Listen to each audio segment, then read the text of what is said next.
हाँ मित्रों, मैं एक बार फिर से गुरुजी उपस्थित हूँ। चलते हैं बिना समय गवाए, शुरू करते हैं। बीपीएससी TRE 4 की तैयारी करते हैं 1 नंबर से। वल्लभ भाई पटेल को सरदार की उपाधि किस आंदोलन के दौरान दी गई? ए. बारदोली आंदोलन के दौरान, बी. अहमदाबाद आंदोलन के दौरान, सी. खेरा आंदोलन के दौरान, या डी. चंपारण आंदोलन के दौरान। तो इसका आंसर ए है बारदोली आंदोलन के दौरान। वल्लभ भाई पटेल को सरदार की उपाधि बारदोली सत्याग्रह आंदोलन के दौरान दी गई थी। इनके कुशल नेतृत्व और संगठनात्मक कौशल से प्रभावित होकर बारदोली की महिलाओं ने इन्हें सरदार यानी नेता की उपाधि दी थी। बादशाह खान या सीमांत गांधी के नाम से किसे जाना जाता है?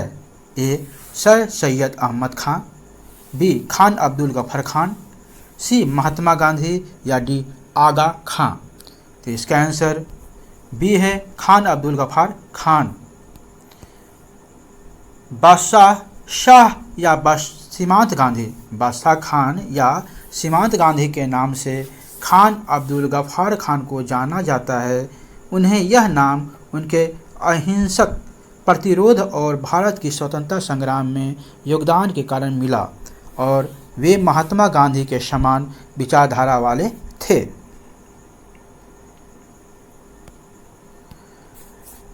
चौरी चौरा कांड के बाद गांधी जी ने किस आंदोलन को बंद कर दिया?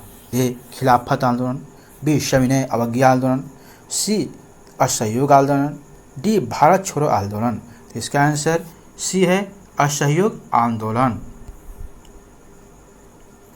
चौरी चौरा कांड के बाद महात्मा गांधी ने असहयोग आंदोलन को बंद कर दिया था। आगे, लखनऊ समझौता किस वर्ष हुआ था? जी हाँ, लखनऊ समझौता किस वर्ष हुआ था? 1916 में, बी. 1918 में, सी. 1920 में, या डी. 1923 में। इसका आंसर ए है 1916 में। लखनऊ समझौता 1916 में हुआ था। यह समझौता भारतीय राष्ट्रीय कांग्रेस और मुस्लिम लीग के बीच हुआ था। जी हाँ, लखनऊ समझौता 1916 में हुआ था। यह समझौता भारतीय राष्ट्रीय कांग्रेस और मुस्लिम लीग के बीच हुआ था। महात्मा गांधी के राजनीतिक गुरु कौन थे? ए. सुरेंद्र नाथ बनर्जी, बी. सत्येंद्र नाथ टैगोर, सी. गोपाल कृष्ण गोखले, या डी. मोतीलाल नेहरू। तो इसका आंसर सी है गोपाल कृष्ण गोखले। महात्मा गांधी के राजनीतिक गुरु गोपाल कृष्ण गोखले थे। गोपाल कृष्ण गोखले भारतीय राष्ट्रीय कांग्रेस के एक वरिष्ठ नेता थे और उन्होंने 1905 में सर्वेंट्स ऑफ इंडिया सोसाइटी की स्थापना की थी।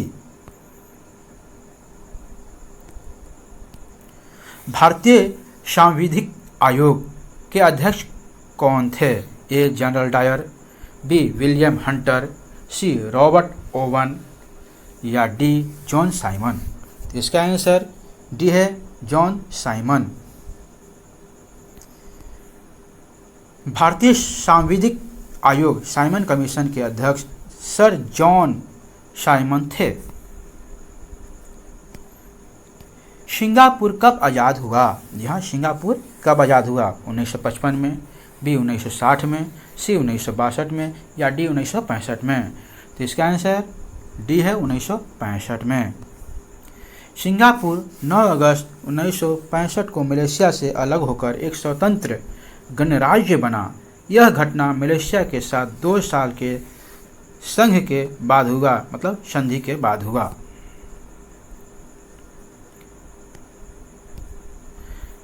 चौरी चौरा कांड कब हुआ था? जी हाँ, चौरी चौरा कांड कब हुआ था? 1920 में, 1922 में, सी. 1930 में, या डी. 1942 में। जी हाँ, बताइए। इसी कारण असहयोग आंदोलन बंद कर दिया गया था।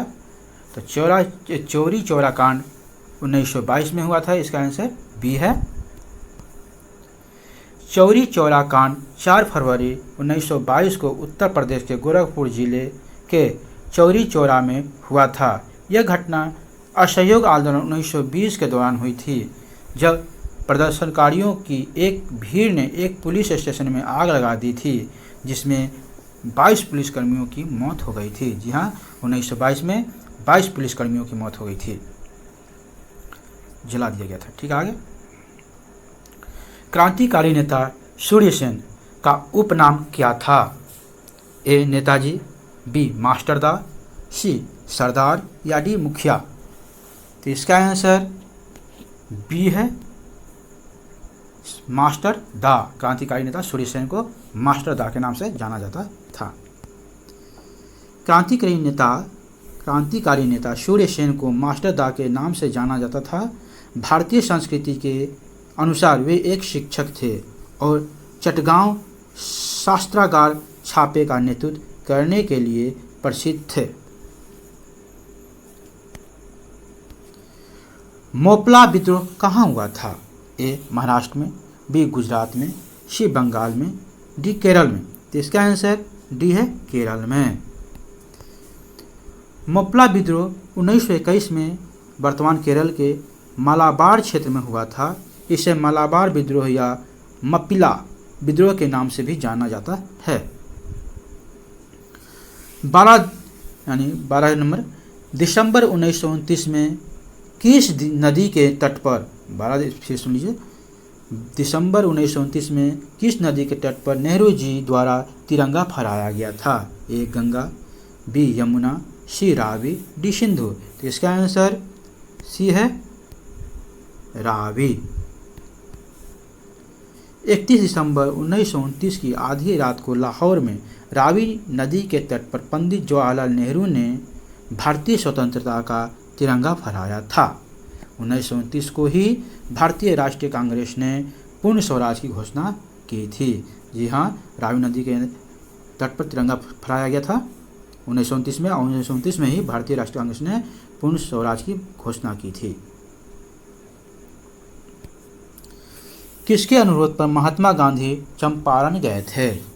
ए राजकुमार शुक्ल, बी अनुग्रह नारायण सिंह, सी जयप्रकाश नारायण या डी डॉक्टर राजेंद्र प्रसाद? जी हाँ, एक बार सुन लीजिए, किसके अनुरोध पर महात्मा गांधी चंपारण गए थे? ए राजकुमार शुक्ल, बी अनुग्रह नारायण सिंह, सी जयप्रकाश नारायण या डी डॉक्टर राजेंद्र प्रसाद? इसका आंसर ए है राजकुमार शुक्ल।